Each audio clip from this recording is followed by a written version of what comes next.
في موقع كده عملته بكتب فيه مقالات من وقت للتاني، فانا قلت كل يوم تلات اي مقاله اكتبها احكي قصتها. فالقصه معانا النهارده ان تركيا، انا بشوف اليومين دول بتحاول ان هي تتخيل نفسها الدوله العثمانيه، الدوله العثمانيه اللي مسيطره على المناطق الكبيره، الدوله العثمانيه اللي مسيطره على نقول منطقه بقى الشام، لاننا احنا بنتكلم عن سوريا دلوقتي. طبعا الاعمى يشوف قد ايه تركيا متدخله في سوريا حاليا، وفي اصوات بدات تطلع تقول لك ان حلب تركيا ومش عارف ايه والحاجات دي كلها.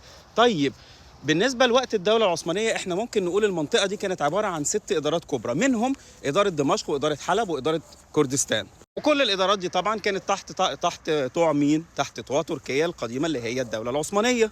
فانتوا تفتكروا بقى ان الحلم ده هيتحقق ولا مش هيتحقق؟ ولو اتحقق تركيا هتريح دماغها من اي خطر خارجي جاي لها من الناحيه دي، ولو ما اتحققش ده الموضوع باختصار. بس لو عايز تشوف المقاله كامله هتلاقي فيه لينكات فوق، اللينك منهم موقع، اللينك بتاع الموقع ممكن تدخل عليه وتشوف المقاله عادي جدا.